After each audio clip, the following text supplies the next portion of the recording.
சகோதரி அனைவருக்கும் மாலை வணக்கத்தை தெரிவித்துக் கொண்டு நம்ம இன்றைக்கான தயவு செய்திக்கு போலாங்க. கேட்குதுங்களா? என்ன கொஞ்சம் ஜோராக பேசலாம். ஸோ இன்னைக்கு நம்ம என்ன பார்க்குறோன்னா, ஸோ ஒரு 2 வீக்ஸ் முன்னாடி சர்ச்சில் வந்து இந்த புது வருஷத்துக்கு நம்ம என்ன எடுக்கலாம் அப்படின்ற ஒரு டாபிக் பேசணும். இந்த வாரம் நம்ம இன்னைக்கு எடுத்துருக்கிற டாபிக் என்னன்னா, என்ன செய்யக்கூடாது அப்படின்றது ஆப்போசிட்டா. ஸோ ஆஸ் அ ஆவிக்குரிய சகோதர சகோதரியா நம்ம எந்தெந்த விஷயங்களை வந்து அவாய்ட் பண்ணணும் இந்த இயர் அப்படின்றத நம்ம வந்து பார்க்கலாம்.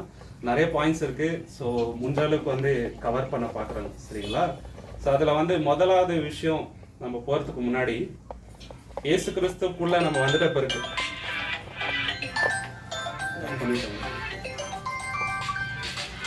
இயேசு கிறிஸ்துக்குள்ளாக பேச முடியாது.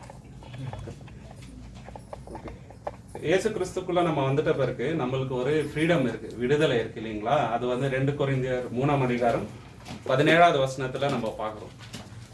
2 கொரிந்தியர் 3ஆம் அதிகாரம் 17வது வசனம். கர்த்தரே ஆவியானவர், கர்த்தருடைய ஆவி எங்கேயோ அங்கே வீடும் தலையும் உண்டு, விடுதலை உண்டு. சோ என்ன சொல்றாங்கன்னாக்கா, there is freedom அப்படின்றாங்க. In Christ we have freedom. So அந்த ஃப்ரீடமை நம்ம எப்படி யூஸ் பண்ணுறோம்? இப்போ நம்மளுக்கு நல்லா சத்தியம் தெரியும் இல்லையா? நம்மளுக்கு ஒரு சத்தியம் என்ன இருக்கு, நம்மளுக்கு இருக்கு, it has set us free. ஆனால் அந்த விடுதலையை, அந்த ஃப்ரீடமை நம்ம எப்படி யூஸ் பண்ணுறோம் அப்படின்றது, அதை வந்து நம்ம பாசிட்டிவாக யூஸ் பண்ணுறோமா இல்லை நெகட்டிவாக யூஸ் பண்ணுறோமா அப்படின்ட்டு இல்லைங்களா? நம்ம உலகத்துக்கு ஒரு எக்ஸாம்பிளாக இருக்கணும் நம்ம தான். ஆக்சுவலி இந்த ஃப்ரீடமை நம்ம வந்து பாவத்துக்காக யூஸ் பண்ணக்கூடாது இல்லைங்களா? கலாத்தியர் 5ஆம் அதிகாரம் 13வது வசனம். நெட்டில் கனெக்ஷன் கட் ஆயிடுச்சு. ஏரோப்ளேன் மேல போட்டேன்னா கனெக்ஷன் கட் ஆயிடுச்சு. சகோதரரே, நீங்கள் சுயாதீனத்திற்கு அழைக்கப்பட்டீர்கள். இந்த சுயாதீனத்தை நீங்கள் மாம்சத்திற்கு ஏதுவாக அனுசரியாமல் அன்பினாலே ஒருவருக்கு ஒருவர் ஊழியம் செய்யுங்கள். பாத்தீங்களா? இந்த சுயாதீனத்தை வந்து நம்ம என்ன பண்ணக்கூடாதுங்க, மாம்சத்திற்காக யூஸ் பண்ணக்கூடாது இல்லைங்களா? நம்ம ஆவிக்குரிய வாழ்க்கையில வாழணும், அன்பினால ஒருத்தருக்கு ஒருத்தர் ஊழியம் செய்யணும் இல்லைங்களா? இதுதான் தேவன் நமக்கு கொடுக்கின்ற கட்டளை. இப்போ எதெல்லாம் வந்து நம்ம செய்யக்கூடாது, எப்படிப்பட்ட ஒரு மனுஷனா இருக்கக்கூடாது, இந்த சுயாதீனத்துக்கு வந்த பிறகு இன்னமும் நம்மள்கிட்ட இந்த கேரக்டர்ஸ் இருக்கா அப்படின்ட்டு நம்மளே வந்து பரிசோதனை பண்ணிக்கலாம். அப்படி இருந்தாக்கா நம்ம வந்து இதுல இருந்து வெளியே வரணும், தேவன் கிட்ட மன்றாடி. இப்போ சொல்ல போகின்ற கேரக்டர்ஸ் வந்து என்கிட்டயே இருக்கலாம், நம்மக்கிட்ட இருக்கலாம், அது நம்மளுக்கு தெரியும், தேவனுக்கு நல்லாவே தெரியும், சரிங்களா? ஸோ முதலாவது கேரக்டர் என்னன்னு பார்த்தீங்கன்னாக்கா சுயநலம், சரிங்களா? Stop being selfish and self centre. எனக்கு என்ன கிடைக்கும், நான் இந்த வேலையை பண்ணேன்னா எனக்கு என்ன பெனிஃபிட் அதில் அப்படின்ற தாட்டில் வந்து நம்ம எதுவுமே பண்ணக்கூடாது இல்லைங்களா? எப்பவுமே கிறிஸ்துக்குள்ளே வந்துட்ட பிறகு நம்மளோட லைஃப் யாருக்கு சரண்டர் பண்ணிட்டு இருக்கோம்? இயேசு கிறிஸ்துவுக்கு நம்ம முழுமையாக ஒப்பு கொடுத்துருக்கோம். நான் வாழ்கிற வாழ்க்கை எனக்கு சொந்தமானது அல்ல இல்லைங்களா? மற்றவங்களுக்கு அது வந்து ஒரு சாக்ரிஃபைஸாக இருக்கணும். ஸோ இதுக்கப்புறம் வந்து எனக்கு வந்து ஒரு அஜெண்டா இருக்கக்கூடாதுங்க. அதாவது என் பேர் வந்து என்னை வந்து எல்லாரும் அப்ரிஷியேட் பண்ணணும், எங்கே போனாலும் எனக்கு ஒரு மரியாதை கிடைக்கணும் இல்லைங்களா? நான் என்ற அந்த எண்ணம் இருக்கக்கூடாது. ஓகே, இந்த செல்ஃபிஷ்னஸ் வந்து இருக்கக்கூடாதுங்க. அப்படி இருந்துச்சுனாக்கா இனிமே வந்து நான் கிறிஸ்துக்குள்ள வளரலன்னு அர்த்தம் இல்லைங்களா? இயேசுதான் வந்து என்ன ஆகணுங்க, பெருகணும், நம்ம வந்து சிறுக வேண்டும் இல்லைங்களா? 1 தீமோத்தி 5ஆம் அதிகாரம் 6வது வசனம். 1 தீமோத்தி 5ஆம் அதிகாரம் 6வது வசனம்.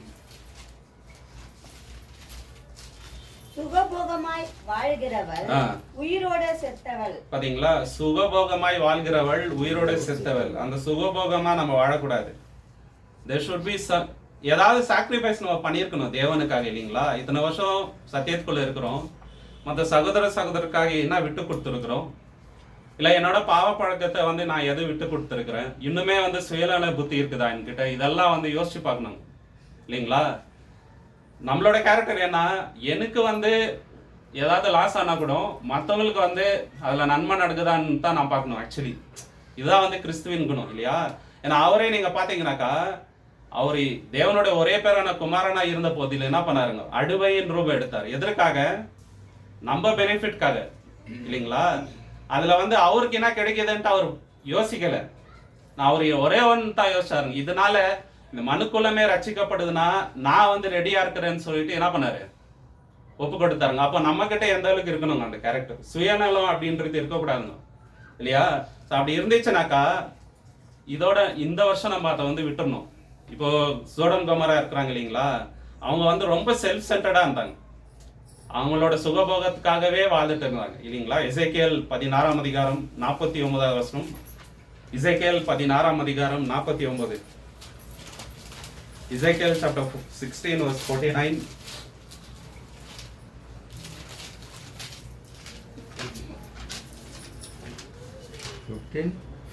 16th chapter 49th verse. இதோ ஆ, கர்வமும் ஆகார திருச்சியும் நீர் விசாரமான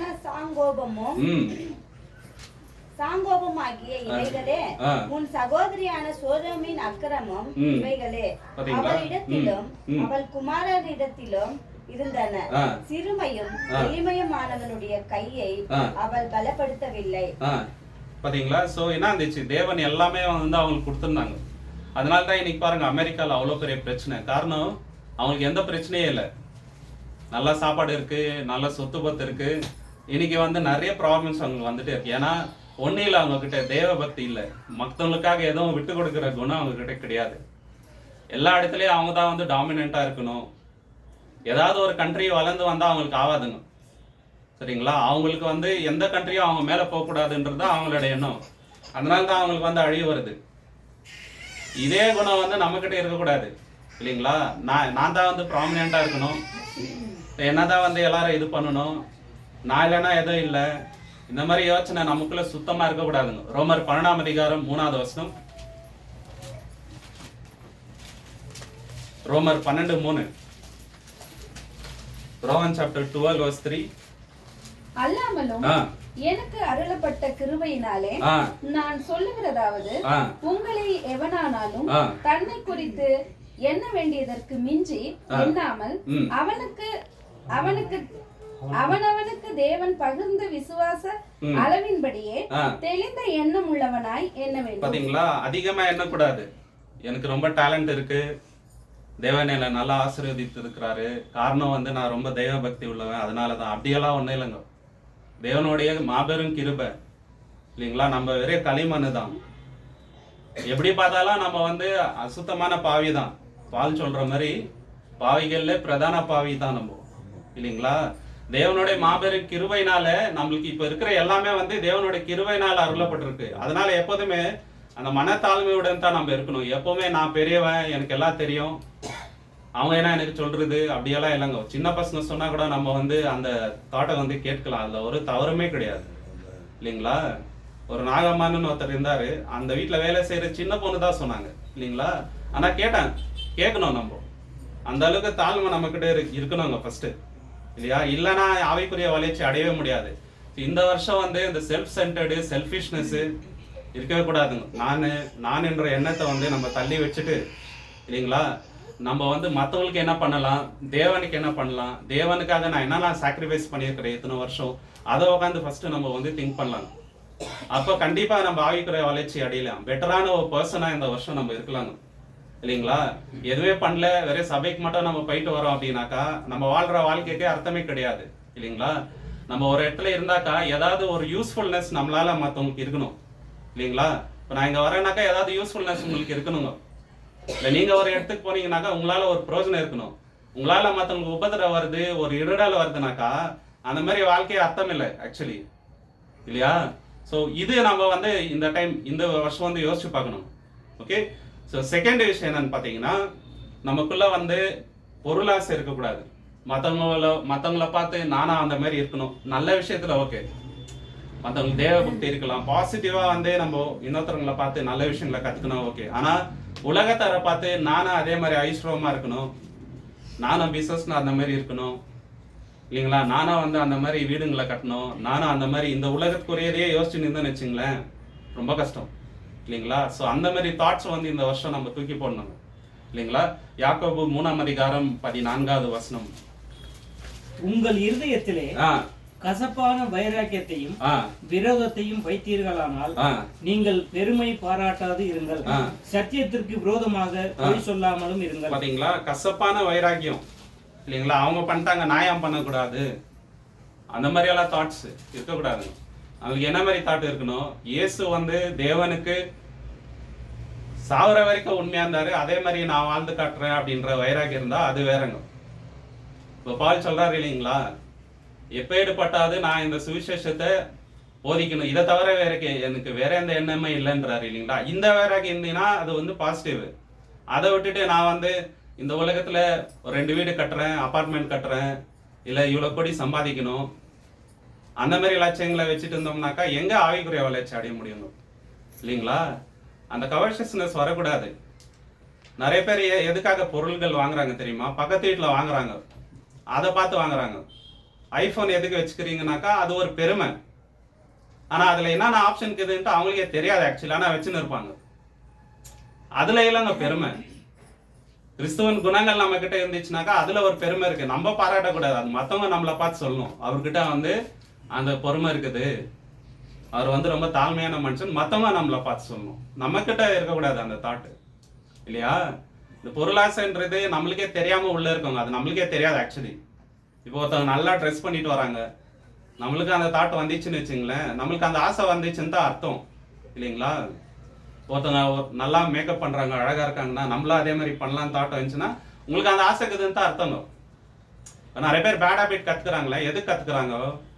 ஃப்ரெண்டுனால கத்துக்கிறது இல்லை, இவருக்கு அந்த ஆசை இருக்குது உள்ளுக்குள்ள இல்லைங்களா. உள்ளுக்குள்ள அந்த ஆசை இருக்குது பண்ணணும்ட்டு. அதனாலதான் ஒரு மனுஷன் வந்து பார்ல வேலை செஞ்சா கூட குடிக்காத இருக்கிறவங்களும் இருக்கிறாங்க. ஏன்? அவங்களுக்கு அந்த உறுதி இருக்குது அவங்களுக்கு. ஆனா உங்களுக்கு ஏன் இல்லைனாக்கா அவங்கள பார்த்து பண்ணணுன்ற ஆசை அவங்களுக்கு இருக்குது, அந்த மாதிரி நானும் பண்ணான்ட்டு. அதனால தான் ஒரு தப்பு பண்றதுங்க இல்லையா. ஸோ இந்த பொருளாசை மற்றவங்கள பார்த்து பண்ணணுன்ற தாட்ஸ் நம்மளுக்கு வரவே கூடாது ஆக்சுவலி. 1 தெசலோனிக்கேயர் 4ஆம் அதிகாரம் 5வது வசனம். உங்களில் அவனவன் தன் தன் சரீர பாண்டத்தை பரிசுத்தமாய் கனமாகவும் ஆண்டு கொள்ளும்படி அறிந்து. பாத்தீங்களா, நம்ம வந்து நம்மளோட சரீர பாண்டத்தை ஆண்டு கொள்ளணுங்க. பாவம் வந்து நம்மள ஆண்டு கொள்ளக்கூடாது இல்லையா. ஒரு பொருளாசையோ மற்றவங்கள பார்த்து வந்து பொறாமப்பட்டுருதோ இல்லைங்களா, அவங்களுக்கு இருக்குது எனக்கு ஏன் இல்லை, அவங்களுக்கு அது நடந்துச்சு எனக்கு ஏன் நடக்கல. No, that's not the way we should think. Actually வந்து நம்மளோட தாட்ஃபுல்லாகவே ஒன்றுல மட்டும் தான் இருக்கணும். இயேசு கிறிஸ்து போல நான் வாழ்கிறேன்னா அதுக்கு நான் என்னென்ன பண்ணிட்டு இருக்கிறேன், எந்த அளவுக்கு மற்றவங்களுக்கு நான் மாதிரியாக இருக்கிறேன், இந்த தாட்ஸ் தான் நம்மளுக்கு இருக்கணுமே தவிர மற்றவங்கள பார்த்து பொறாமப்படுறதோ அவங்கள பார்த்து வந்து நானும் அதே மாதிரி இருக்கணும்னு நினைக்கிறதோ அந்த மாதிரி தாட்ஸ் இருக்கக்கூடாதுங்க சரிங்களா. ஆஃபீஸில் இருப்பாங்க நிறைய பேர், காலேஜில் இருப்பாங்க நிறைய பேர், வேலை செய்கிற இடத்துல இருப்பாங்க நிறைய பேர். ஆனால் அவங்க யாருக்கும் வந்து நம்மளுடைய சத்தியம் தெரியாதுங்க இல்லைங்களா.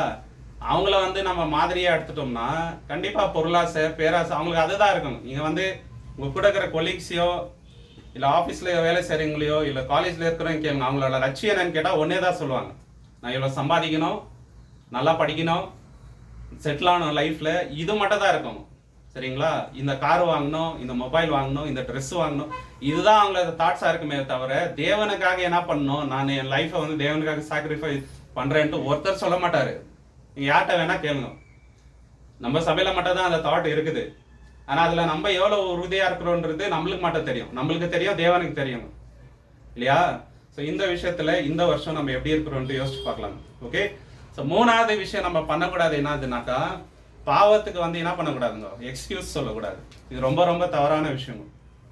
ஸோ முதலாவது யாருங்க அது பண்ணுது? ஃபர்ஸ்ட் பாவத்துக்கு ஒரு எக்ஸ்கியூஸ் சொன்னது யாரு? சரிங்களா, ஆதாம் ஃபர்ஸ்ட் சொன்னாரு. நீங்க கொடுத்த இந்த அந்த மாதிரி நம்ம சொல்லாங்களா?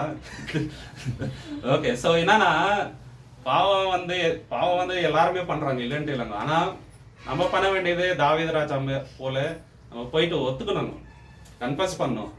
பண்ணிட்டே தேவனே, மாம்சத்துக்குரிய வீக்னஸ்னால பண்ணது, இனிமேட்டு வந்து நான் அதை பண்ண மாட்டேன், உங்களோட ஆவிய என்லேருந்து எடுத்துடாதீங்கன்ட்டு நம்ம என்ன பண்ணணும் கேட்கணுமே தவிர இதனால தான் நான் வந்து பாவம் பண்ணேன், அவங்களால தான் நான் பண்ணேன், இவங்களால பண்ணேன், அந்த மாதிரியெல்லாம் நம்ம எக்ஸ்கியூஸ் பண்ணவே கூடாது இல்லையா.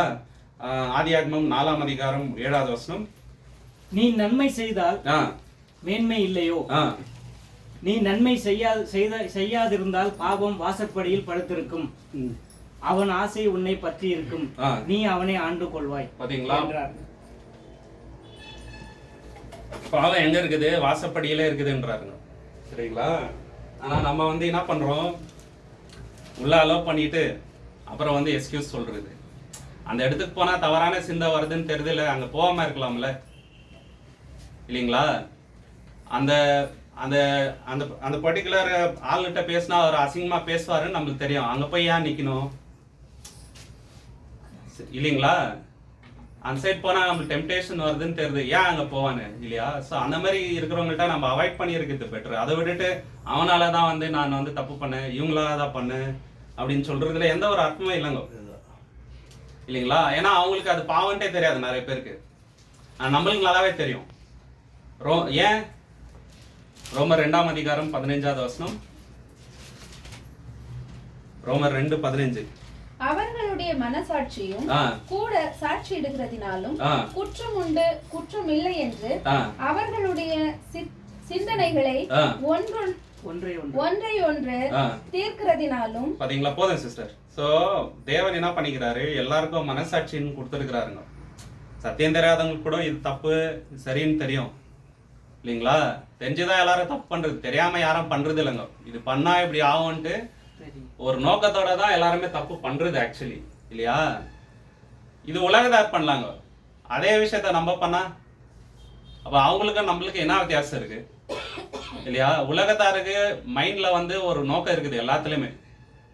ஆனா நம்மளுக்கு வந்து எந்த நோக்கமும் இருக்கக்கூடாது, ஒரே நோக்கம் இருக்கணுங்க. பரிசுத்தமான எண்ணங்கள் மட்டுமே நம்மளுக்கு இருந்தா இந்த மாதிரி தவறான எண்ணங்களா வராது. பாவத்துக்கு வந்து எக்ஸ்கியூஸ் சொல்லணுன்ற எண்ணமும் நம்மளுக்கு வராதுங்க.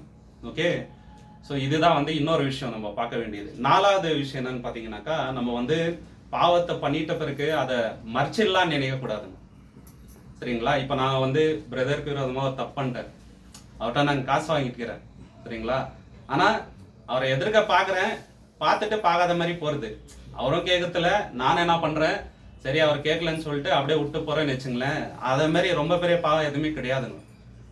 நீங்கள் வந்து ஒரு சகோதர சகோதரிக்கு விரோதமாக பாவம் பண்ணிட்டீங்கோ, பின்னாடி அவங்கள பற்றி தப்பாக பேசணும் தெரியாத கூட பண்ணி இருந்துக்கலாம். நீங்கள் என்ன பண்ணணும், ஒன்று நீங்கள் அவங்க போயிட்டு வந்து மன்னிப்பு கண்டிப்பாக கேட்கணும், தேவன்கிட்ட கேட்கணும். தேவன் நிச்சயம் வந்து அதுக்கு கூலி கேட்குவாருங்க சரிங்களா? பார்த்துட்டு அப்படியே ஒன்றும் தெரியாத மாதிரி இருக்கிறது இதெல்லாம் வந்து கரெக்ட் இல்லைங்க. ஒரு ஆவிக்குரிய மனுஷனுக்கு ஏற்ற கேரக்டரே இது கிடையாது இல்லைங்களா? ஒருத்தருக்கு விரோதமாக நம்ம தவறு பண்ணிட்டோம்னாக்கா அவங்க கிட்ட நிச்சயமாக நம்ம மன்னிப்பு கேட்டே கேட்கணும். நீதிமொழிகள் 28ஆம் அதிகாரம் 13வது வசனம். தன் பாவங்களை மறைக்கிறவன் வாழ்வடைய மாட்டான், அவைகளை அறிக்கை செய்து விட்டு விடுகிறவனோ இரக்கம். பாத்தீங்களா? அறிக்கை செய்து விட்டு விடுகிறவன் தான் வந்து என்ன பண்ணுவாங்க சரிங்களா? மனசுல எல்லாத்தையும் வச்சுட்டு ஒன்னும் தெரியாத மாதிரி இருக்கிறதெல்லாம் கரெக்ட் இல்லை சரிங்களா? தேவன் கிட்ட வந்து மறைக்க முடியாது, எல்லாமே அவர் கண் முன்னாடி நிர்வாணமா இருக்குது. மனுஷன் கிட்ட வேணா மறைச்சிட்டு நம்ம வந்து உண்மையாக்குற மாதிரி நடிக்கலாங்க. தேவன் கிட்ட வந்து எதுவுமே மறைக்க முடியாது, அவருக்கு எல்லாமே தெரியும். என் மனசுல இருக்கிற என்ன தெரியும், இன்னொருத்தர் மனசுல என்ன ஓடுதுன்றது தேவன் நல்லாவே தெரியும் சரிங்களா? இதுக்கு எல்லாமே வந்து நம்ம ஒரு நியாய தீர்ப்பு நாள்ல கண்டிப்பா என்ன பண்ணணும், கணக்கு கொடுக்கணும். நீ பேசுற ஒவ்வொரு வார்த்தைக்கும் கணக்கு இருக்குதுன்னு தேவன் சொல்லிட்டுக்கிறாரு இல்லைங்களா? ஸோ நம்ம வந்து உண்மையா இருக்கணுங்க சரிங்களா? 1 ரூபாய்னா கூட அது யாரா கூட இருக்கட்டும், நம்ம அதுல உண்மையா இருக்கணும் இல்லைங்களா? ஸோ இது வந்து ரொம்ப முக்கியமான பாயிண்ட். 1 தீமோத்தேயு 5ஆம் அதிகாரம் 24வது வசனம். சிலருடைய பாவங்கள் வெளியரங்கமா இருந்து நியாய தீர்ப்புக்கு முந்திக் கொள்ளும், சிலருடைய பாவங்கள் அவர்களை பின்தொடரும். பாத்தீங்களா? சிலரோட பாவங்கள் வெளியரங்கமா இருக்குது, சிலரோட பாவங்கள் எப்படி இருக்குதுங்க யாருக்கும் தெரியல, ஆனா தேவனுக்கு தெரியலையா? பின்தொடர்ந்து வரோன்றாரு. நம்ம மாறாத வரைக்கும் அது பின்தொடர்ந்து தான் வரோங்க. நம்ம மாறி அறிக்கையிடாம அந்த பாவத்துக்கு உண்டான ரெஸ்டிடியூஷன் பண்ணலன்னு வச்சுங்களேன், அது பின்தொடர்ந்து வந்துனே தான் இருக்கும். நிம்மதியா இருக்க முடியாது நம்மளால இல்லைங்களா? பாவம் செய்துட்டு நிம்மதியா இருக்கணும்னு நினைச்சா அதை விட ஃபுலிஷான திங் எதுவுமே கிடையாது. ஓகே, ஆக்சுவலா வந்து இயேசு கிறிஸ்து மூலியமா நம்மளுக்கு பாவத்துக்கு மன்னிப்பு உண்டு, ஆனா அந்த பாவத்துக்கு உண்டான பின்விளைகள் நிச்சயமா நம்ம அனுபவிச்சுதான் இருக்கணும். அது இது சத்தியத்துக்கு முன்னாடி வந்தவங்க நிறைய பேர் ட்ரிங்க் ஹேபிட் இருந்திருக்கும், ஸ்மோக்கிங் ஹேபிட் இருந்திருக்கும், அதோட பின்வேலைகள் அவங்க இப்ப அனுபவிக்கிறாங்க. தேவன் உள்ள இல்லைங்களா? அது பின்னாடி வருது. ஓகே, ஸோ அதனால பின்வேலைகள் நம்ம வந்து ஃபேஸ் பண்ணி தான் அங்கே ஆகணும். சத்தியத்துக்கு வந்துட்டு கூட நம்ம வந்து பாவம் பண்ணோம்னாக்கா அதோட பின்வேலைகளும் நம்ம ஃபேஸ் பண்ணி தான் ஆகணும். நம்ம இப்போ பண்ண வேண்டியது என்னன்னா, பாவத்தை அறிக்கை செய்யணும். ஆக்சுவலி 1 யோவான் 1ஆம் அதிகாரம் 9வது வசனம். நம்முடைய பாவங்களை நாம் அறிக்கையிட்டால் பாவங்களை நமக்கு மன்னித்து எல்லா அநியாயத்தையும் நீக்கி நம்மை சுத்திகரிப்பதற்கு அவர் உண்மையும் நீதியும் உள்ளவராய் இருக்கிறார். பாத்தீங்களா? அறிக்கையிட்டாங்க. இப்ப தாவீது ராஜா அறிக்கையிட்டாரு, ஆனா அவருக்கு பின்னாடி ப்ராப்ளம் வந்துச்சு இல்லைங்களா? உங்க வீட்டுல இருந்து என்ன சொல்லிட்டாரு? பட்டைய நீங்காதுன்ட்டாரு இல்லைங்களா? பாவத்துக்கு உண்டான அந்த பின் வேலைகள் சந்திச்சுதான் ஆகணும் இல்லைங்களா? ஒருத்தருக்கு நம்ம துரோகம் பண்ணிட்டு இல்ல ஒருத்தரை ஏமாத்திட்டு நிம்மதியா இருக்கணும்னு நினைச்சோம்னு வச்சுங்களேன், அது ரொம்ப ஃபூலிஷான திங். ஓகேங்களா? இது இந்த வருஷம் வந்து நம்ம ரொம்ப ரொம்ப எச்சரிக்கையா இருக்க வேண்டிய விஷயம். 5வது விஷயம் என்னன்னு பாத்தீங்கன்னாக்கா, தெரிஞ்சுதான் பண்றது எல்லா பாவமும். தெரியாமலாம் யாரும் பண்றது இல்லைங்க எனக்கு தெரிஞ்சு. சரிங்களா? தெரியாம பண்றது ரொம்ப ரொம்ப ரொம்ப மைனியூட் 0.0.0.1% சொல்லலாம். தெரிஞ்சு பண்ற பாவங்கள் தான் அநேகம் இல்லைங்களா? அந்த மாதிரி பாவங்களை வந்து நம்ம தவிர்க்கணும். ஏன்னா நம்மளுக்கு தெளிவா தேவன் காமிச்சாருங்க, இதுதான் பாவம், இது பாவம் இல்லை, இது வந்து பரிசுத்தமான விஷயங்கள், இது பரிசுத்தமான எண்ணங்கள், இது அசுத்தமான எண்ணங்கள், நீ இப்படி பேசக்கூடாது, இப்படி ட்ரெஸ் பண்ணக்கூடாது, சர்ச்சைக்கு எப்படி வரணும், எந்த டைம்ல வரணும், எப்படி பேசக்கூடாது, சரிங்களா? ஒருத்தர் முன்னாடி எப்படி நடந்துக்கணும், பின்னாடி எப்படி பேசணும், எல்லாமே என்னங்க நம்மளுக்கு தெரியாதுன்ட்டு சொல்லவே முடியாது இல்லையா? இப்போ நம்ம இதெல்லாம் தெரிஞ்சுட்டே பண்றோம்னாக்கா தெரிஞ்சு செய்கின்ற பாவங்கள் தான். இதை வந்து நம்ம தவிர்க்கணும். எபிரேயர் 10ஆம் அதிகாரம் 26ல இருந்து 29. Hebrews chapter 10, 26 to 29. சத்தியத்தை அறியும் அறிவை அடைந்த பின்பு நாம் மனப்பூர்வமா பாவம் செய்கிறவர்களாய் இருந்தால் பாவங்களின் நிமித்தம் செலுத்தத்தக்க வேறொரு பலி இனி இராமல். வேற ஒரு பலி இனிமேட்டு இல்ல. சத்தியத்துக்கு வந்துட்ட பிறகு நித்தமும் பண்ணாக்கா. ஓகேங்களா? அப்புறம் நியாயத்திற்கு வரும் என்று பயத்தோடு எதிர்பார்ப்புதலும் விரோதிகளை பட்சிக்கும் கோபாக்கினிமே இருக்கும்.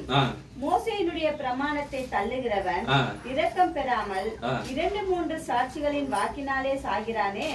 தேவனுடைய குமாரனை காலின் கீழ் மிதித்து தன்னை பரிசுத்தம் செய்த உடன்படிக்கையின் ரத்தத்தை அசுத்தம் என்று எண்ணி கிருபையின் ஆவியை நிந்திக்கிறவன் எவ்வளவு கொடிதான ஆக்கினைக்கு பாத்திரவானாய் இருப்பான் என்பதை யோசித்து பாருங்கள்.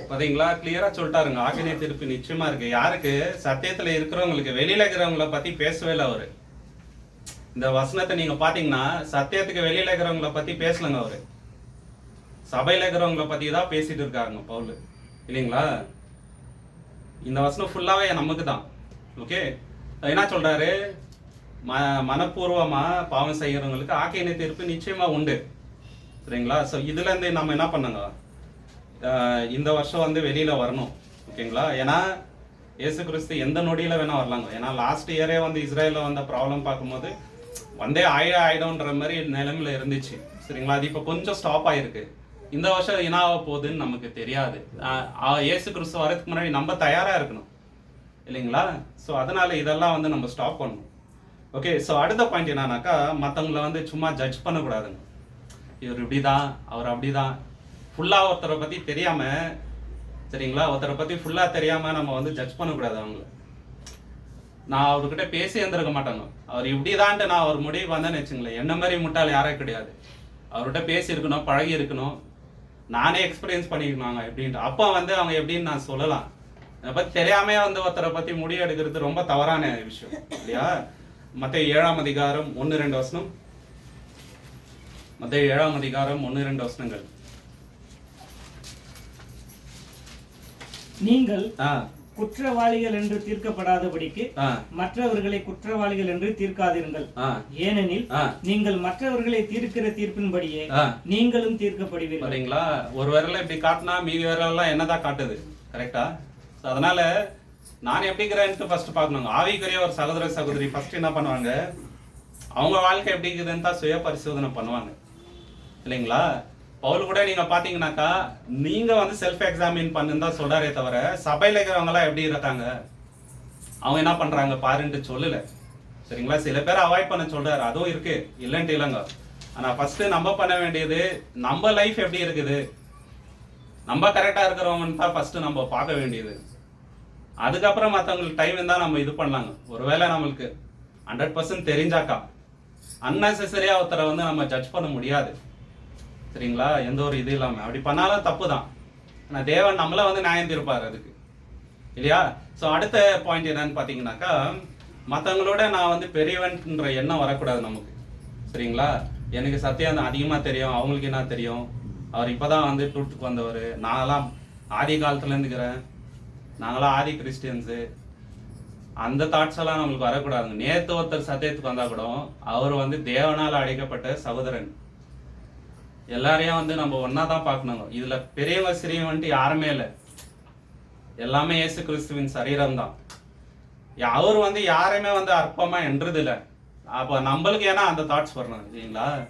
அவர் சொல்றதை நான் கேட்கணுமா? நேத்து வந்தவர் அவர் சொல்றதை நான் கேட்கணுமா, இல்ல இவர் சொல்றதை கேட்கணுமா, இவங்களுக்கு என்ன அவ்வளவு தெரியுமா? அந்த மாதிரி தாட்ஸ் எல்லாம் நம்மளுக்கு வரக்கூடாது. யார் பேசுறாங்கன்றது செகண்டரி, என்ன சொல்றாங்கன்றது தான் முக்கியம் இல்லையா? ஸோ அது நம்ம வந்து பார்க்கணும். எப்பவுமே வந்து நான் பெரியவன்ற எண்ணம் வந்துச்சுன்னு வச்சுங்களேன், அப்பவே நம்மளோட அழிவு ஸ்டார்ட் ஆயிடுச்சுன்னு அர்த்தம். சாத்தானோட அழிவு அப்பதான் ஆரம்பிச்சிச்சு. ஏன்னா பெரியவன்ன்ற எண்ணம் அவனுக்கு வந்துச்சு இல்லைங்களா? மற்றவங்களோட நான் வந்து சிறந்தவன்ற எண்ணம் அவனுக்கு வந்ததுனால தான் சாத்தான் வீழ்த்தப்பட்டது. நம்மளுக்கு அந்த தாட் வந்துச்சுன்னா நம்மளும் அழைய போறோம் தான் அர்த்தம், வேற ஒன்றும் இல்லை. எப்பவுமே வரக்கூடாதுங்க, யாரையும் வந்து சீன் நினைக்க கூடாது இல்லைங்களா? எல்லாரையும் நமக்கு சரி சமமாக தான் பார்க்கணும். ஓகே, இது வந்து ரோமர் 11ஆம் அதிகாரம் 18வது வசனம். ரோமர் 11ஆம் அதிகாரம் 18வது வசனம். நீ அந்த கிளைகளுக்கு விரோதமாக பெருமை பாராட்டாதே. பெருமை பாராட்டுவாயானால் நீ வேரை சுமக்காமல் வேர் உன்னை சுமக்கிறது என்று நினைத்துக்கொள். பாத்தீங்களா, நீ பெருமை பாராட்டாத. நம்மளுக்கு இந்த கிருபை வந்துகிட்டே பெருசு. புறஜாதியா இருந்தோம், இஸ்ரேல் ஜனதா வாக்குத்தத்தம் பண்ணப்பட்ட மக்கள். அவங்க பாவம் பண்ணதுனால தேவன் நம்மளுக்கு இந்த வாய்ப்பு கொடுத்துருக்கிறாரு. இதுல நம்ம பெருமை பாராட்டினோம்னா அது அவங்கள திருப்பி சேர்க்கறதுக்கு எவ்வளவு நேரம் ஆகுங்க தேவனுக்கு இல்லையா? ஸோ இது வந்து ரொம்ப இதுங்க. இதுல நம்மளுக்குள்ள வந்து வேத பாவம், நான் பெரியவன் நீ சிறுவன்ற எண்ணம், அந்த தாட்ஸ் எல்லாம் நம்மளுக்குள்ள வரவே கூடாது. எப்போதுமே எல்லாருமே ஒன்றுன்ற அந்த தாட் இருக்கணுங்க. ஓகேங்களா? அப்புறம் இன்னொரு விஷயம் என்னன்னாக்கா, சபையில வந்து இது பெரிய காரியம் இது சிறிய காரியம்ட்டு இல்லைங்க. சப்ஜெக்ட் பேசுறது வந்து ரொம்ப பெரிய விஷயம்ட்டு நினைச்சிடக்கூடாது, அதுவும் ரொம்ப தப்பு இல்லைங்களா? ஒருத்தர் வந்து கூட்டி பெருக்கலாம் சபையை, அது ரொம்ப பெரிய வேலைங்க சரிங்களா? அது கூட தேவன் பார்த்துட்டு இருக்கிறாரு. ஒரு கப்பு டீ எடுத்துட்டு வரலாங்க, அது கூட ஊழியம் தான். அவங்களாம் சபையை தாங்குறாங்க. எவ்வளோ பேர் பின்னாடி தெரியாம எவ்வளோ காணிக்கை கொடுக்கலாங்க, அது கூட ஊழியம் தான் இல்லைங்களா? எல்லாமே வந்து தேவன் ஈக்குவலா தான் பாக்குறாரு. அதனால நம்ம சத்தியம் பேசுறதுனால நான் பெரியவன்ட்டெல்லாம் கிடையவே கிடையாது. அந்த தாட் என் மண்டையில வந்துச்சுன்னு வச்சுங்களேன், அது ரொம்ப பெரிய தவறான எண்ணங்க இல்லையா? எல்லாரும் தேவன் வந்து ஒன்னா தான் பாக்குறாங்க இல்லைங்களா? எத்தனையோ பேர் வந்து உடல் உழைப்பு கொடுக்குறாங்க, அது கூட ஊழியம் தாங்க இல்லைங்களா? ஸோ அவங்களால வந்து தேவனுக்கு என்ன பண்ண முடியுமா பண்றாங்க அவங்க சைட்ல இருந்து. இதெல்லாம் தேவன் ஆசீர்வதிப்பாரு இல்லைங்களா? ஸோ நம்ம வந்து யாரையும் வந்து கீழே பார்க்க கூடாது எப்போதுமே. Everyone are special to God. Okay, so அடுத்த பாயிண்ட் என்னன்னு பார்த்தீங்கன்னாக்கா, நமக்குள்ள என்ன இருக்கக்கூடாதுன்னா சுயநீதி இருக்கக்கூடாது இல்லைங்களா? அது ரொம்ப ரொம்ப தவறு. நான் வந்து அவரோட பெட்ரு, அவர் ஒரு பாவம் பண்ணாரு, நான் எனக்கும் வந்து ஒரு வீக்னஸ் இருக்குங்க, அது யாருக்கும் தெரியாது இல்லையா? நமக்குள்ள வந்து சுயநீதின்றது வரவே கூடாது எப்போதுமே. ஏன்னா ரோமர் 3:10 என்ன சொல்லுது? நீதிமான் என்பவர் ஒருவரே இல்லைங்க. படிங்க சிஸ்டர். ரோமர் 3. நீதிமான் ஒருவனாகிலும் இல்லை. பாத்தீங்களா, நீதிமான் என்பவர் ஒருவரும் இல்லை. இல்ல நம்மளுக்கு சுயநீதி எங்க வரப்போகுதுங்க? நம்ம வந்து கிருபையினால ரட்சிக்கப்பட்டிருக்கிறோம், இல்ல சுயநீதி வரக்கூடாது. ஓகே, ஸோ இன்னொருத்தர வீக்னஸ் நான் ஹைலைட் பண்ணி சொல்றேன்னா எனக்குள்ள கூட இருக்கோங்க சிலது இல்லைங்களா? அதை யார் சொல்லுவா இல்லையா? ஸோ எனக்குள்ள இருக்கிற வீக்னஸை ஃபர்ஸ்ட் நான் பார்க்கணும். ஓகே, சுயநீதி மட்டும் வந்துச்சுன்னு வச்சுங்களேன், ரொம்ப ரொம்ப கஷ்டம். இது வந்து யூதர்கள்ட்ட ரொம்ப இருந்துச்சு. அவங்க வீழ்றதுக்கு இதுவும் ஒரு காரணம். நாங்கள் வந்து ஆபிரகாமோட பசங்க, இது ஒரு சுயநீதி இல்லைங்களா? பரேசர் சதேசர்கிட்ட இது இருந்துச்சு. 2 பேர் ஜபம் பண்ண போறாங்க இல்லைங்களா ஆலயத்துல, அதுல ஒருத்தர்கிட்ட இருந்துச்சு நான் உபவாசம் பண்றேன், தசம்பாகம் செலுத்துறேன், சுயநீதி இல்லைங்களா? நான் சர்ச்சைக்கு கரெக்டா போறேன், ஃபுல்லா அட்டென்ட் பண்றேன் சர்ச்சு, ஒரு வாரம் மிஸ் பண்றதுல தசம்பாகம் கரெக்டா கொடுக்குறேன். ஆனா யாருக்கும் தெரியாத வந்து பாவம் பண்ணானாக்கா, சர்ச்சுக்கு ஒருத்தர் கரெக்டா போறதுனாலவே வந்து அவர் கரெக்டா இருக்கிறாருன்னு அர்த்தம் கிடையாதுங்க.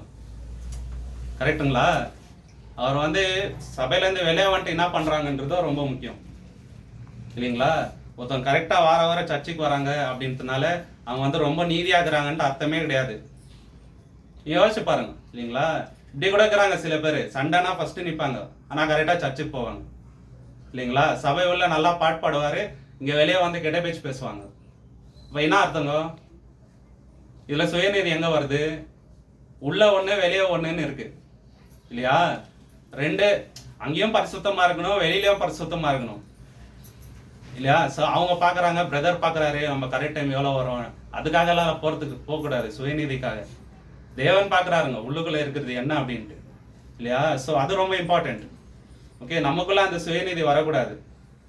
ஓகே, நெக்ஸ்ட் என்னன்னாக்கா, மற்றவங்க ஒரு விஷயம் பார்க்குறாங்கன்றதுக்காக நம்ம எதுவும் பண்ணக்கூடாதுங்க இல்லைங்களா? மற்றவங்க கவனிக்கிறாங்க, நான் இதை பண்ணால் எல்லாரும் வந்து என்னை அப்ரிஷியேட் பண்ணுவாங்க, அந்த எண்ணத்தில் நம்ம எந்த ஒரு வேலையும் பண்ணக்கூடாது. ஒருத்தர் தான தர்மம் பண்ணுறதா இருந்தாலும் சரி, ஒரு நல்ல காரியம் பண்ணுறதா இருந்தாலும் சரி, இன்னொருத்தர் வந்து என்னை அப்ரிஷியேட் பண்ணுவாங்க, இதனால வந்து எல்லாரும் வந்து இவனுக்கு எல்லாம் தெரியுதுன்னு நினச்சிக்குவாங்க, அந்த எண்ணத்தில் வந்து நம்ம எதுவுமே பண்ணக்கூடாது.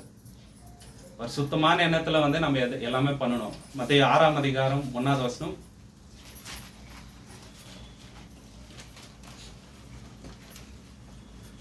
மனுஷர் காண வேண்டும் என்று அவர்களுக்கு முன்பாக உங்கள் தர்மத்தை செய்யாதபடிக்கு எச்சரிக்கையாய் இருங்கள். இது தர்ம விஷயத்துல மட்டும் இல்ல, எல்லா விஷயத்திலயும் எடுத்துக்கலாம். நம்ம மனிதர்கள் பார்க்கும்படி நம்ம வந்து அந்த எண்ணம் நம்மளுக்குள்ள இருக்கக்கூடாது, அந்த அஜெண்டா இருக்கக்கூடாதுங்க. இவங்க பாக்குறாங்க அதனால இதை செய்வோம். இன்னும் யாரும் பார்க்கலன்னா கூட தேவன் பாக்குறாருங்க நம்ம என்ன எப்படின்ட்டு இல்லையா? இதுல ரொம்ப எச்சரிக்கையா இருக்கணும். சரிங்களா? அடுத்த விஷயம் என்னன்னாக்கா, நம்மளோட காரியங்களை குறித்து, நான் அச்சீவ் பண்ண விஷயத்தை குறித்து, இல்லை நான் பண்ற எந்த விஷயத்தை குறித்து இன்னொருத்தர்கிட்ட வாயார நான் வந்து பெருமையா பேசக்கூடாதுங்க. நான் இவ்வளோ படிச்சிருக்கேன், நான் இவ்வளோ டைம் வந்து பைபிள் ஸ்டடி பண்றதுக்கு நான் இது பண்றேன், நான் இவ்வளோ கிளாஸ் எடுத்துருக்கிறேன், நான் இவ்வளோ ஊழியத்துக்கு இவ்வளோ பணம் கொடுத்தேன். ஒரு காலம் நம்ம வாயில இருந்து அந்த வார்த்தை வரவே கூடாது. ஏன்னா தேவன் பாக்குறாருங்க, நான் பேசுற வார்த்தையிலே என்ன பண்ணுவார் தேவன்? நியாயம் தீர்க்குவாரு. நம்ம சொல்லக்கூடாது. ஜீவ புஸ்தகத்துல தேவன் நம்ம எழுதணும் நம்ம பண்ற விஷயங்களை இல்லைங்களா? ஒரு காலம் நம்ம வாயில வரக்கூடாது, என் பையன் வந்து எல்லாரோட பெஸ்டா இருக்கிறான் படிப்புல, தேவன் பாக்குறாருங்க. அதை நம்ம சொல்லிதான் ஒருத்தர் தெரியணும்ட்டு இல்லை இல்லைங்களா? நம்ம சொல்லணும்ட்டு அவசியமே இல்லைங்க இல்லைங்களா? அது நம்மளுக்குள்ள வர. இப்போ சில பேருக்கு எப்படி தெரியுங்களா, இப்போ ஒருத்தவங்க வந்து அவங்க பசங்களை பத்தி பேசும்போது இவங்களுக்கு இமிடியேட்டா, இப்போ நம்ம நான் சும்மா வந்துட்டு இமிடியேட்டா அவங்க வாயில வந்துடும். அப்படி வரக்கூடாது. ஆக்சுவலி அவங்க உலகத்தார அப்படி பேசுவாங்க, நம்மளும் அவங்கள ஒண்ணுங்களா இல்லைங்களா? நான் இருக்கட்டும், விடுங்க, தேவன் பாத்துக்கிறாரு இல்லையா? தேவனுக்கு தெரியும் நம்ம என்ன பண்றோம்ட்டு. எரேமியா 9ஆம் அதிகாரம் 23, 24. Jeremiah chapter 9, 23 and 24.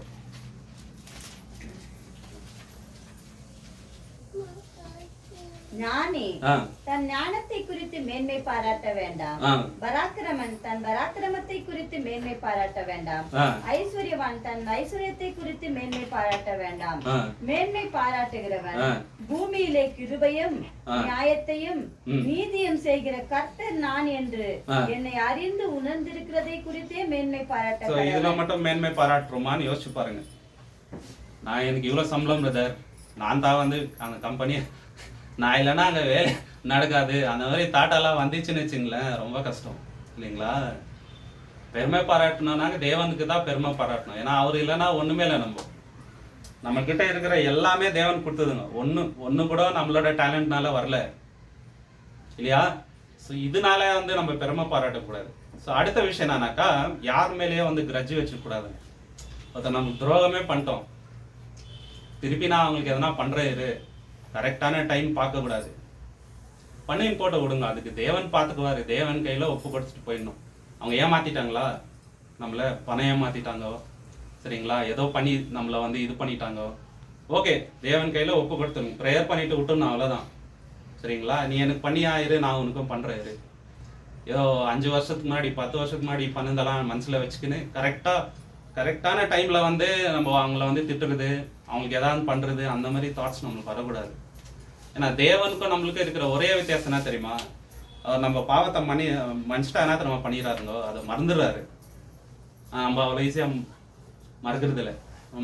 வாய வார்த்தைக்கு சொல்லிடுறோம், பரவாயில்ல விடு பிரதர்ன்ட்டு. ஆனா அது உள்ளுக்குள்ள அவங்க பார்க்கும் போதெல்லாம் என்ன தெரியுங்களா, அந்த எண்ணம் ஆட்டோமேட்டிக்கா வருது, நீங்க அப்படி பண்ணாரு இல்லை நமக்கு அவரு அப்படின்ற அந்த தாட்டு வந்தே வருதுங்க. இது எல்லாருக்குள்ளேயே இருக்குது, எனக்குள்ளேயே இருக்குது, வந்தே வருதுங்க அந்த தாட்டு, அன்னைக்கு அப்படி பண்ணாங்களே அப்படின்ட்டு. ஆனா அப்படி இருக்கக்கூடாது இல்லையா? மார்க் 11:25. மார்க் 11:25. நீங்கள் மன்னியாதிருப்பீர்களானால் பரலோகத்தில் இருக்கிற உங்கள் பிதாவும் உங்கள் தப்பிதங்களை மன்னியாதிருப்பார். போதுங்க சிஸ்டர். சோ என்ன சொல்றாரு, நீங்க மன்னிக்காம இருந்தீங்கன்னா தேவனும் உங்களை பாவத்தை, இதோட பெரிய வார்த்தை தேவையில்லைங்க நமக்கு, இல்லைங்களா? ஸோ அடுத்த விஷயம் என்னன்னாக்கா, நம்ம யாரையும் வந்து வெறுக்கக்கூடாது, சரிங்களா? நம்ம எதை வெறுக்கணும்னாக்கா, இப்போ நம்ம வீட்டிலே வச்சுக்கலாங்க, நம்ம டேடியோ இல்லை மம்மியோ ஏதோ தப்பு பண்ணிட்டாங்க, சரிங்களா, ஏதோ ஒரு பாவம் பண்ணுறாங்கன்னா அவங்க பண்ணுற பாவ பழக்கத்தை தான் வெறுக்கணுமே தவிர அந்த மனுஷனை நம்ம வெறுக்கக்கூடாதுங்க, சரிங்களா? பாவிங்களை தான் என்ன பண்ணுங்க, என்ன பண்ண சொல்லிக்கிறாரு, பாவிங்களை தான் என்ன பண்ணணும், நம்ம லவ் பண்ணணும். ஆக்சுவலி அவங்களுக்காக தான் நம்ம வந்து ஜெபம் பண்ணணும். இயேசுவே யாருக்காக ஜெபம் பண்ணாரு சிலுவையில? பாவிங்களுக்காக தான். அவர் அச்சங்களுக்காக தான் அவர் வந்து என்ன பண்ணாரு, ப்ரே பண்ணாரு, சரிங்களா? நம்ம அவங்களுக்கு நல்லது தான் பண்ணணுமே தவிர அந்த வெறுப்பு உணர்ச்சி நம்மளுக்கு வரக்கூடாது. We should not hate anyone, சரிங்களா? அந்த ஹேட்ரேட் வந்துச்சுன்னு வச்சுங்களேன், நம்ம ஜீசஸோட ஃபாலோவர் கிடையாது, இல்லையா? 1 யோவான் 2ஆம் அதிகாரம் 9-10. 1 யோவான் 2ஆம் அதிகாரம் 9-10.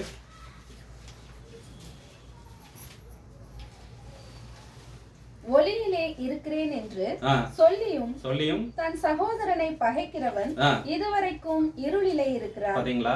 ஒளியில இருக்கிறேன்னு சொல்லிட்டு சகோதரனை பகைக்கிறது எப்படி? இன்னும் இருள தாக்குற நீ அப்படின்றாரு. இருள இருக்கிறோமா, வெளிச்சத்துல இருக்கிறோமா, வெளிச்சத்தின் பிள்ளைகளா, யார் நம்ம அப்படின்றது நம்மளுக்குள்ள இருக்கிற அந்த உணர்ச்சி தான். வெறுப்பு உணர்ச்சியா இல்ல அன்பா பார்க்கணும். அன்பு இருந்துச்சுனாக்கா தாராளமா ஒருத்தரை மன்னிக்கிற அன்பு இருந்துச்சுன்னா நம்ம வெளிச்சத்துல இருக்கிறோம். இல்ல ஒருத்தர் மேல வந்து வெறுப்பு உணர்ச்சி இருக்குன்னு வச்சுங்களேன், still we are in darkness. Very simple, இல்லையா? ஸோ அடுத்த விஷயம் என்னன்னு பார்த்தீங்கன்னா, நம்ம யாருக்குமே இருடலா இருக்கக்கூடாதுங்க. இருடலா இருக்கவே கூடாது. ஒரு நல்ல எக்ஸாம்பிளா நம்ம இருக்கணும் சகோதர சகோதரி, இல்லைங்களா? சத்தியத்தை நல்லா பேசலாம், ஆனா வாயில உண்மையில நடந்துக்கிற விஷயத்துல உண்மை இல்லைன்னா ரொம்ப ரொம்ப கஷ்டம். நம்ம மற்றவங்களுக்கு சம்பளா தான் இருக்கிறோம். நல்லா ஜெபம் பண்ணலாம் சபையில, இல்லைங்களா? ஆனா வெளியில வந்துட்டு இன்னொருத்தருக்கு மோசம் பண்ணா ரொம்ப ரொம்ப தப்பு. அது ஸ்டம்பிளிங் பிளாக் நம்மலாம். ஓகே, நம்ம வந்து இன்னொருத்தருக்கு வழிகாட்டியா இருக்கணும், இன்னொருத்தருக்கு மாதிரியா இருக்கணும்.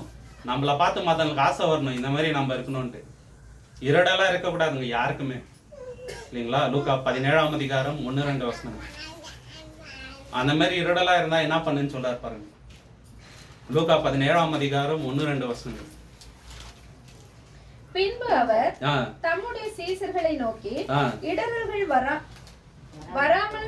வராமல் போவது கூடாத காரியம், ஆகிலும் அவைகள் எவனால் வருகிறதோ அவனுக்கு ஐயோ, அவனுக்கு ஐயோ. அவன் இந்த சிறுவரில் ஒருவனுக்கு இடரல் உண்டாக்குகிறதை பார்க்கிலும் அவனுடைய கழுத்தில் எந்திரங்கள் கட்டப்பட்டு அவன் சமுத்திரத்தில் தள்ளுண்டு போவது அப்படின்னு சொல்லிட்டாருங்க, சரிங்களா? மற்றவங்களுக்கு நம்ம இருடலா இருக்கக்கூடாது. நம்ம யாருக்கு ஸ்டம்பிளிங்கா இருக்கிறோம்னு யோசிச்சு பார்க்கணும், சரிங்களா? மாதிரியா இருக்கணும். நம்மளால மற்றவங்களுக்கு இருடல் வந்துச்சுன்னு வச்சுங்க, விசுவாசத்துல அவங்களுக்கு ஏதாவது ப்ராப்ளம் வந்துச்சுன்னா தென் we are not good example to others. Okay, so இது ஒன்று. அடுத்து வந்து பச்சாபாதம் காட்டக்கூடாதுங்க யார்கிட்டையும், சரிங்களா? அவர் நம்மளுக்கு நல்லா ஹெல்ப் பண்ணுவார், அவங்கள்ட்ட வந்து க்ளோஸாக இருந்துக்கலாம். அவர்கிட்ட வந்து எனக்கு பெனிஃபிட் வருது, இவங்கள்ட்ட இருந்து ஏதோ வரதில்லை கூட, அவங்கள்ட்ட என்ன பேசி நம்ம அப்படியெல்லாம் இருக்கக்கூடாதுங்க, சரிங்களா? எல்லார்கிட்டையும் ஒரே மாதிரி பழகணும், பச்சாவாதம் இல்லாமல், சரிங்களா? ஃபர்ஸ்ட் ஆஃப் ஆல் வந்து நம்ம ஒரு சகோதர சகோதரி கிட்ட பெனிஃபிட்காக பழகக்கூடாது, அதுவே தப்பு, இல்லையா? அதுவே ரொம்ப தப்பு. இப்போ அதுலேயே வந்து ஃபேவரட்டிசம் இது பார்த்தோம்னா ரொம்ப ரொம்ப தவறு, இல்லைங்களா? யாக்கோபு 2ஆம் அதிகாரம் 9வது வசனம்.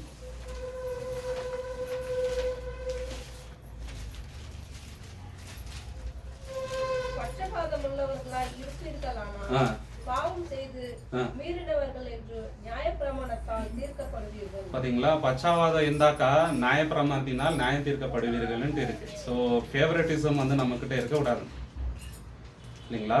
ஸோ அப்படி இருந்துச்சுன்னு வச்சுங்களேன், தேவனோட அன்பு நம்ம கிட்ட இல்லைன்ட்டு, கரெக்டா? ஸோ இது ரொம்ப ரொம்ப முக்கியம். அப்புறம் இன்னொரு விஷயம் என்னன்னாக்கா, எது நம்ம அவாய்ட் பண்ணணும்னா, இந்த வருஷம் நம்ம எதுலையுமே டிஸ்ட்ராக்ட் ஆகக்கூடாது. ஆல்ரெடி வந்து அது சபையில் பேசினது தான். அது மொபைலோ சரி, இன்டர்நெட்டோ சரி, இல்லை டிவி ப்ரோக்ராம்ஸோ, இல்லை நம்ம ஃப்ரெண்ட்ஸோ, எதுவுமே வந்து தேவன்கிட்டேருந்து நம்மளை தூரப்பட்டு போகிற விஷயங்களை நம்ம வந்து அவாய்ட் பண்ணிக்கணும் இந்த இயர், இல்லைங்களா? அது எதா வேணா இருக்கலாம். சும்மா தேவையில்லாமல் பேசுகிற விஷயங்களா கூட இருக்கலாம். சில பேர் வந்து 1 hour 2 hour பேசுவாங்க, கிட்ட போய் பார்த்தா ஒன்றுமே இருக்காது. ஏதோ ஒரு டாபிக் அது மாதிரி ஓடின்னு இருக்கும், ஆனால் ஒன்றுமே இருக்காதுங்க. ஆவிக்குரிய விஷயத்துக்கான விஷயமானு பார்த்தீங்கன்னா ஒன்றுமே இருக்காது. ஒருத்தர் ஒரு ஒப்பீனியன் நினைப்பாரு, இன்னொருத்தர் ஒரு ஒப்பீனியன். இவர் இதுதான் கரெக்டுன்னுவாரு, இவர் இதுதான் கரெக்ட், இதே ஓடின்னு இருக்காங்க 2 hour. ஆனால் அந்த டைமை வந்து நம்ம தேவனோட விஷயத்துக்காக யூஸ் பண்ணியிருந்துருக்கலாம் ஆக்சுவலி, இல்லையா? அப்புறம் சில பேர் ஃபோனில் பேசுறதுன்னா ஆரம்பிச்சாங்கன்னு வச்சுங்களேன், அது மாதிரி ஓடின்னு இருக்கும் 1 hour 2 hour. சரிங்களா? ஃபோன் எதற்காகனாக்கா இம்பார்ட்டண்டான விஷயம் பேசுறதுங்க. ஒரு நாள் ஃபுல் என்ன நடந்துச்சுன்னு பேசுறதுக்காக அல்ல. சில பேர் அப்படியெல்லாம் ஃபோன் பேசுறாங்க, இல்லையா? ஏதாவது இம்பார்ட்டண்டான விஷயம்னா இன்னொருத்தருக்கு நம்ம கம்யூனிகேட் பண்றதுக்காக தான் ஃபோன் கண்டுபிடிச்சது ஆக்சுவலி. இல்ல நேற்று எங்க போனேன், முந்தா நேற்று எங்க போனேன், அன்னைக்கு அங்கே என்ன ஆச்சு, அதை பேசுறதுக்காக அல்லங்க. சில பேருக்கு அப்படி இருக்கு. நம்ம அந்த மாதிரி அவாய்ட் பண்ணோங்க. தேவையில்லாத விஷயம்லாம் பேசுறது, டைம் அதிகமாக வேஸ்ட் பண்ணக்கூடாது, இல்லைங்களா? அனாவசியமா ஒருத்தர்கிட்ட ஓவரா பேசக்கூடாது, கூட அவாய்ட் பண்ணிக்கிறது பெட்டர், இல்லைங்களா? மோர் நம்ம வந்து ஆவிக்கிற விஷயத்தை பத்தி திங்க் பண்ணோம்னாக்கா நம்மளோட லைஃப் வந்து பெட்டரா இருக்கணும். அந்த மாதிரி பிரதர்ஸ் கூட அதிகமாக பழகுனா பெட்டர் நம்ம, இல்லைங்களா? டிஸ்ட்ராக்ஷன்ஸை வந்து கொஞ்சம் தூரமா வைக்கணும். யாக்கோபு 4ஆம் அதிகாரம் 7வது வசனம். ஆகையால் தேவனுக்கு கீழ்ப்படிந்திருங்கள், பிசாசுக்கு எதிர்த்து நில்லுங்கள், அப்பொழுது அவன் உங்களை விட்டு ஓடி போவான். பாத்தீங்களா? நம்ம என்ன பண்ணுங்க, தேவன் பிசாசுக்கு எதிர்த்து நிக்கணும். பிசாசை வந்து என்ன பண்ணுங்க, இன்வைட் பண்ணி உள்ள கொண்டு வந்து சோஃபால உட்கார வைக்கக்கூடாது, சரிங்களா? இல்லை உள்ள கொண்டு வந்து டிவியில் உட்கார வைக்கக்கூடாதுங்க. எனக்கு என்டர்டெயின் பண்ண கொஞ்ச நேரம் போர் அடிக்குதுன்ட்டு, சரியா? ஏன்னா நீங்கள் பார்த்தீங்கன்னாக்கா என்ன நம்ம டிவியில் ப்ரோக்ராம் பார்த்தாலும் சாத்தானோட அஜெண்டா தான் அதில் வருது. கெட்ட வார்த்தை, புரணி பேசுறது, அப்புறம் பிக் பாஸ்ன்னு ஒரு ஷோ வருது, அருவருப்பான ப்ரோக்ராம்ஸ் இதெல்லாம், சரிங்களா? அது எந்த விதத்துலையும் நம்மளை நல்வழி படுத்தாதுங்க. எந்த வித 1% கூட நீங்கள் டிவியில் வர எந்த ப்ரோக்ராம்னு எடுத்துக்கோங்க, நம்மள எதுவுமே வந்து ஒரு நல்வழி படுத்தாது. யூடியூப்ல வர விஷயங்களும் சரி, சுத்தி எங்க தான் வரோம்னாக்கா அருவருப்பான விஷயத்துக்கு தான் வந்து நிற்கும். தேவனுக்கு விரோதமான விஷயங்களை கூட்டிட்டு போத்தா நம்மளை விடும். இதை நம்ம நல்லா அண்டர்ஸ்டாண்ட் பண்ணிக்கணும். இதுல நம்ம டைமை வந்து இந்த வருஷம் வேஸ்ட் பண்ணாம இருந்தா பெட்டர், ஓகேங்களா? ஸோ அதுக்கப்புறம் என்னன்னாக்கா தேவனுடைய வல்லமையில நம்ம டவுட் பண்ணக்கூடாதுங்க. இந்த வருஷம் தேவனால கூடாத காரியம்ன்றது ஒண்ணுமே கிடையாது, சரிங்களா? தேவனால எல்லாம் கூடும், என்னால முடியும், தேவனை நான் வழி நடத்துவார், பார்க்கலாம் வா அப்படின்ற அந்த எண்ணம் நம்மளுக்குள்ள இருக்கிறோம், சரிங்களா? எதுக்குமே வந்து நம்ம என்ன ஆகக்கூடாதுங்க, டிஸ்கரேஜ் ஆகக்கூடாது. நம்மக்கிட்ட நல்லா பேசியிருந்த சகோதரர் இப்போ இல்லையே, நம்ம அப்பா இல்லையே, நம்ம அம்மா இல்லையே, கூட இப்போ என்கிட்ட யாருமே பேச மாட்டேன்றாங்களே, என்கிட்ட பணம் இல்லையே, இது இல்லையே, அது இல்லைன்னு தாட்டெல்லாம் வரவே கூடாதுங்க. யார் இல்லைன்னா கூட நம்ம கூட தேவன் இருக்கிறாங்க. வல்லமையான வசனம் நம்ம கூட இருக்கும்போது நம்ம எதை குறித்து கவலைப்பட தேவையில்லைங்க. எபிரேயர் 3ஆம் அதிகாரம் 12வது வசனம். ஆச்சுங்க, 5 minutes முடிச்சிடலாம். Hebrews chapter 3:12. சகோதரரே, ஜீவனுள்ள தேவனை விட்டு விலகுவதற்கு ஏதுவான அவிவிசுவாசம் உள்ள பொல்லாத இருதயம் உங்களில் ஒருவனுக்குள்ளும் இராதபடிக்கு நீங்கள் எச்சரிக்கையாய் இருங்கள். பாத்தீங்களா? ரொம்ப அருமையான வசனங்க. திருப்பி படிங்க சிஸ்டர். சகோதரரே, ஜீவனுள்ள தேவனை விட்டு விலகுவதற்கு ஏதுவான அவிவிசுவாசம் உள்ள பொல்லாத இருதயம் உங்களில் ஒருவருக்குள்ளும் இராதபடிக்கு நீங்கள் எச்சரிக்கையாய் இருங்கள். அந்த அவிசுவாசம் நம்ம கிட்ட இராதபடிக்கு நம்ம என்ன பண்ணுங்க, எச்சரிக்கையா இருக்கு, சரிங்களா? அடுத்து வந்து சபை கூடுதல் வந்து ஒரு ப்ரெஷரா போக கூடாது. ப்ரெஷர்னா இந்த வாரம் போலாம், பிரதர் அடுத்த வாரம் என்னான்னு கேட்பாரு, அந்த எண்ணத்துல போக கூடாது. எதுக்காக நம்ம போறோம், முழு மனதோட தேவனுக்கு நன்றி செலுத்தும்படி ஒரு நாள் முன்னாடியே நம்ம என்ன பண்ணணும், ப்ரிப்பேர் ஆகிட்டு இருக்கணும், இல்லைங்களா? நைட்டு 12-1 மணி வரைக்கும் டிவியில் எதனா ப்ரோக்ராம் பார்த்துட்டு தூங்கிட்டு அதில் 6 முறை 8 o'clock எழுந்திட்டு 8:45 வர்றதால, சரிங்களா? தேவனோட வார்த்தை கேட்கணுன்ற அந்த வாஞ்சையோட நம்ம கரெக்ட் டைமுக்கு வரணுங்க, முழு மனதோட வரணும், சரிங்களா? இந்த வாரம் வரலன்னா அடுத்த வாரம் பிரதர்ஸ் எல்லாம் என்னன்னு கேட்பாங்கன்ற அந்த எண்ணத்துக்காக வரக்கூடாது. சரிங்களா? அந்த எண்ணத்தோட வரேன்னு சொல்ல வரலங்க. இந்த எண்ணம் இருக்கக்கூடாதுன்னு சொல்ல வரேன். சரிங்களா? 1 நாளாகமம் 29:9.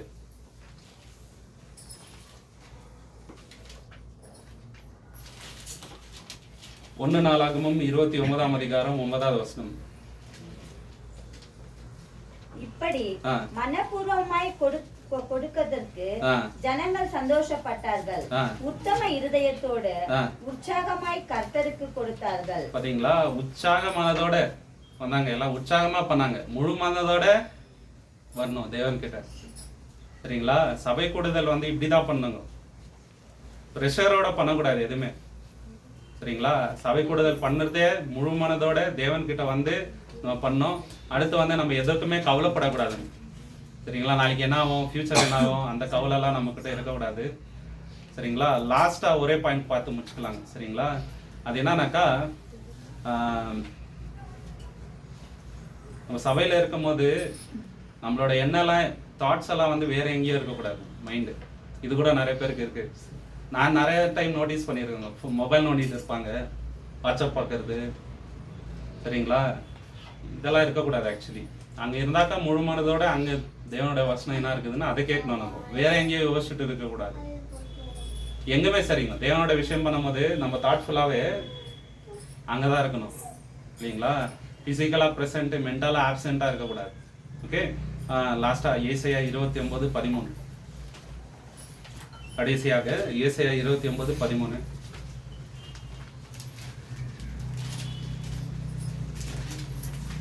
இந்த ஜனங்கள் தங்கள் வாயினால் என்னிடத்தில் சேர்ந்து தங்கள் உதடுகளினால் என்னை கனம் பண்ணுகிறார்கள், அவர்கள் இருதயமோ எனக்கு தூரமாய் விலகி இருக்கிறது. பாத்தீங்களா? சபைக்கு போகும்போது இதயம் எங்க இருக்குது பார்க்கணும். மதியானம் என்ன ஃபுட்டு பண்ணலாம், வீட்டில் போயிட்டு இல்லைங்களா, நாளைக்கு பசங்களை ஸ்கூல் கம்பனமே, நாளைக்கு வேற இதை கட்டணுமே, என்ன பண்றது, அதெல்லாம் அங்கே உட்காந்து யோசனை இருக்கக்கூடாது. சரிங்களா? ஸோ நம்ம வந்து அங்கே உட்காந்துட்டு இருக்கும்போது தேவனுடைய சிந்தையாக இருக்கணும் இல்லையா? ஸோ அப்போ தான் தேவனுக்கு ஒரு மகிமையான வாழ்க்கை நம்ம வாழ முடியும். சரிங்களா? இன்னும் நிறைய விஷயங்கள் இருக்குது, டைம் இல்லாததுனால நம்ம வேற எப்பனா பார்க்கலாங்க. தேவன் தாமே இந்த வசனங்களை ஆசீர்வதிப்பாராக. பொறுமையாக கேட்ட எல்லாருக்குமே நன்றி. வாய்ப்பு கொடுத்த சகோதரர்கள் அனைவருக்குமே நன்றி. Thank you so much.